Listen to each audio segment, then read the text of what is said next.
Hi guys, and welcome back to the Player YouTube channel. And what a lovely day at the wonderful Hanbury Manor in Hertfordshire. Check it out if you get a chance, go on the website. Today we've got an Audi, and it's not just any Audi, this is the Audi A7 Sportback. And oh my god, is it a beautiful car. Look at the lines on this car. Love this bonnet with these massive great lines that run down, they sort of accentuate the whole thing. And this new grille that they've put on here. It is a little bit plasticky, that's the only thing. Bits like that there.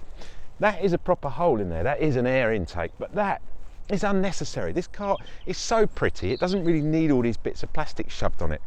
You get no less than 3 different style of lights on this. So you get like the normal LED ones, then you get matrix LEDs, and this one is actually fitted with laser LEDs, which apparently will light up a city if you want them to. Either way, it's a good looking car. We need to get around it, inside it and under here to check it out exactly what you get for £55,000 starting price. So not only is it a pretty front, it's quite nice down the side. It's got some really nice lines, starting with these 20-inch alloys. They're available as 19s, or you can go even bigger than this and 21s. I think 19s would just be a little bit too small for the look of this car, and the 21s might be a little bit noisy on the road, because I've noticed these 20s do make a bit of noise when you're, the road noise, the feedback. Let's take a look at down the side of the car, where you can see straight away with that sport back, which is designed here literally to almost mimic a hatchback on the car. It does limit a little bit on the headroom getting in and out of this car, but we'll check that out in a minute when we see what it's like in the back for the passengers. All in all, it's a very good looking car. It's got some nice lines to it. And on the side, well, in this silver, I think it looks rather special. The one thing I love about this car is the back, because this really is quite a sexy looking back to a car, if such a thing existed. But I do love this long sweeping boot on it. Also, this light here is especially nice at night. The whole thing lights up.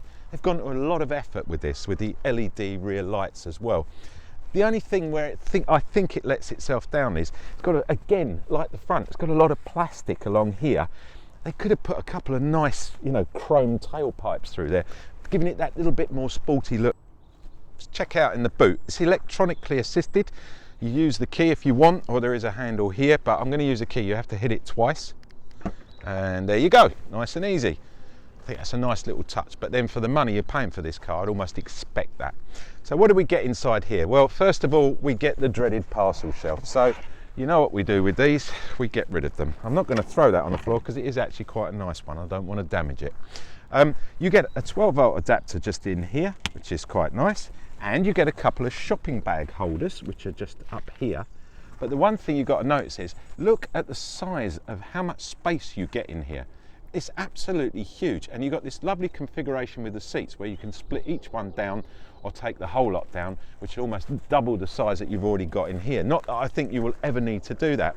Underneath here, well, you do get a full-size spare, it's one of those, what do they call them? Space savers, that's the word, had to think of it then. You get a decent space saver, because at the end of the day, puncture repair kits, what is the point, manufacturers? Throw them in the bin, because if nowadays you're going to end up crunching a wheel and you've had it, you're just going to have to throw it away and you're stuck on the side of the road. You get a nice chrome scuff guard here. I like that as well, and the reason I moved over here is because I want to show you, because now you can actually see how big how big is that? I could go to sleep in there, it's lovely. Let's check in the back for the passengers, because this car is really starting to add up. It's really good. Right, so here we are in the back with the passengers. Well, there's no passengers in here yet, but when they do get in here, first of all, they'll find that they can tip that right the way down and shove everything through there if they want to. It's not really the best, because I would have liked this central tunnel to be, being a German car, I would have thought that you had somewhere to put the skis. I know it's a French car, isn't it? Oh well, never mind. But you can see that it drops down the way it does. Let's whack that back up there. Now, how easy is it to get in and out of this car? To be honest, it's absolutely a piece of cake, as we say in England. And what I wasn't expecting was the height of this roof, which is pretty amazing, because the car sort of slopes that way, and I was thinking at my height, which is 176 centimetres, that's 5'10" in old money, I would have thought that it would have been almost hitting my head, but it isn't. Even if you were 6 foot, you'd still get away with that. Get a couple of nice LED lights up here, interior lights, very soft, very easy to use as well. And all in all, it's a very lovely, loads of legroom. But then, I mean, what's this? I mean, this is something like my grandmother would have bought just after the war, some old fishnet stockings she's picked up from an ex-squaddy or something. I don't understand why manufacturers still put these in here. We don't have magazines anymore. Do they not get that? We use iPads and Kindles and things like that. Aircon wise in the back here, whoa, this is amazing. You've got a vent up here and then you've got another double vent down here. It's all independently controlled for each of the passengers, which is superb, and it's all digital and lovely and LED-ish, and you know, oh, I love all that. It's really, really nice. That is superb. Down the bottom here you've got 2 USB charging ports, if that's what you want to call them, and there's a 12-volt adapter as well. In the old days we used to light cigarettes off of those. Nowadays they're there for plugging things in. In the centre, well, it's quite a nice large seat, and at least they've pushed these seatbelt buckles into the seat. So apart from this very high transmission tunnel, which I'm going to try and negotiate now, it's not bad. If you were a younger kid and perhaps not as big as me, it'd be all right. So you could possibly get 3 kids across here, but it's definitely not an adult seat in the middle here. Let me slide back over here. Speaking of kids, if you've got young ones, you've got isofix points in here. The only unfortunate thing is these come out. So don't lose them. Put them in the glove box when you buy one of these, because when you come to sell it, you don't want the guy you're trading it in with going, right, I'm very sorry, sir, you lost the little plastic caps. They're going to cost you an extra £50. So make sure you keep them in the glove box. A very good place to put them. They do pop in and out very easy. This is a nice setup. I like the leather and I love the material. I love the way it's been done.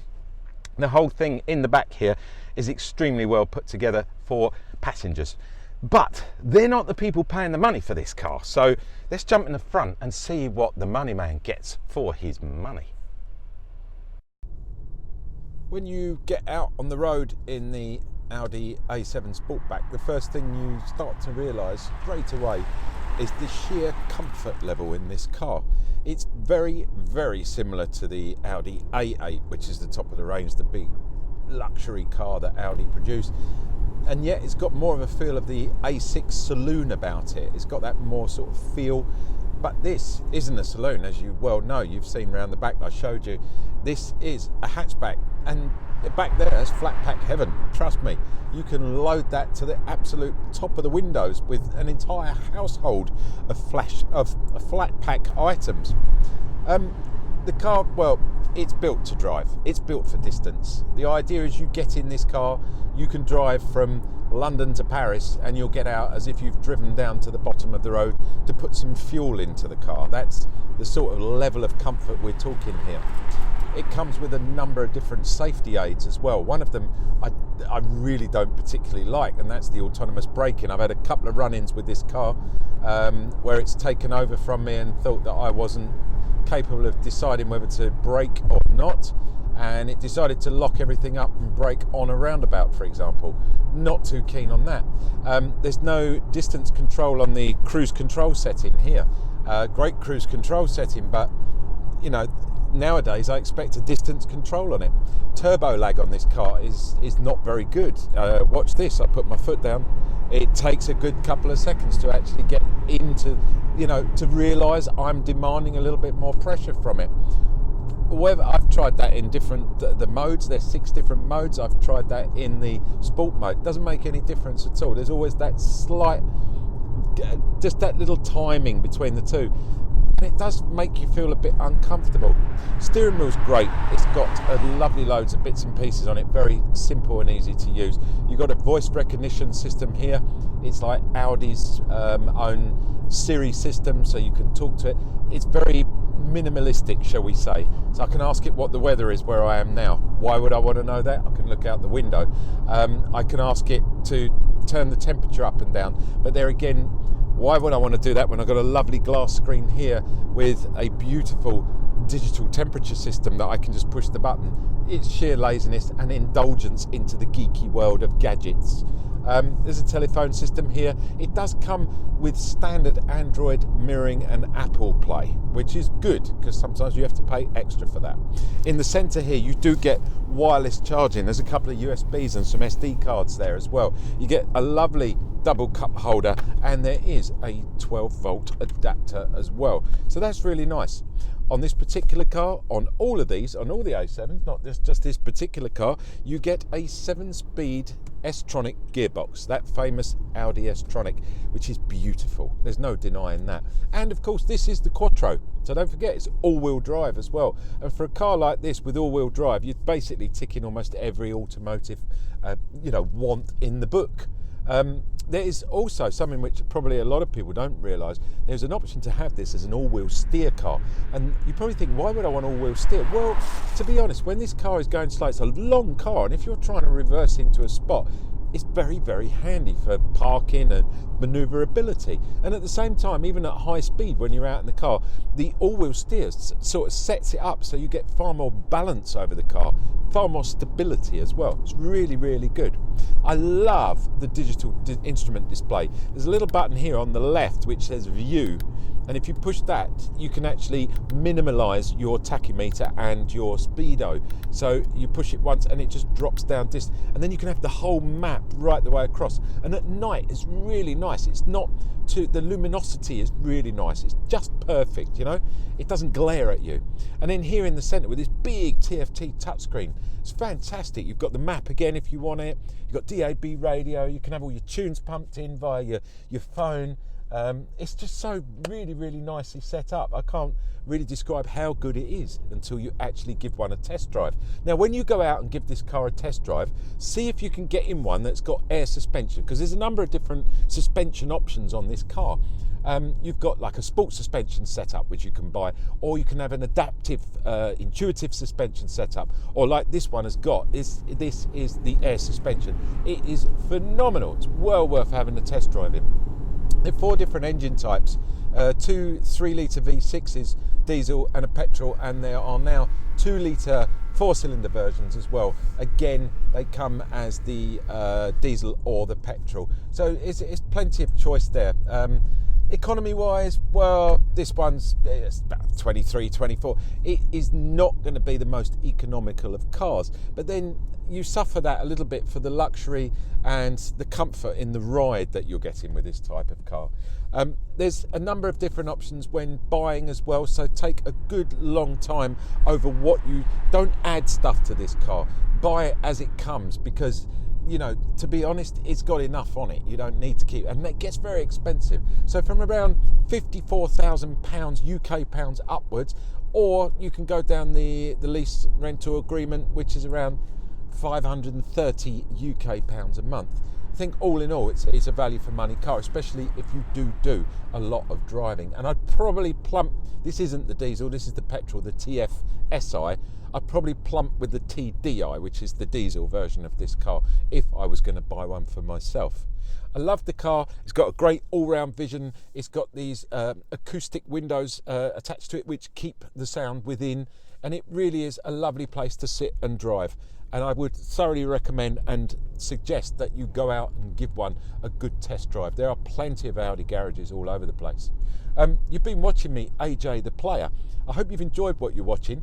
This is one of many, many, many reviews that we do on cars. It's part of our magazine. Our magazine is called The Player, and you can find that for free online at theplayer.co.uk. Go along and check it out. You'll see our latest issue on the homepage. Just click on it, and all you have to do is subscribe for free. It's quite simple. If you're a guy that loves his tech, loves his toys, the big boys' toys, it's probably the greatest magazine in the world for you. If you're not into any of that, which I find highly unusual, don't bother looking.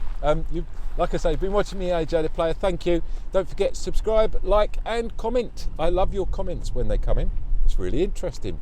Some of them are anyway. I look forward to catching you next week with another car. I know what it is, you don't, so make sure you click the little bell on the subscribe button, and it will remind you when I put a video up that you need to come and watch me again, because who knows what I'm going to be doing next week. You might find it interesting. Thanks for watching, and safe driving, guys. Catch you next week.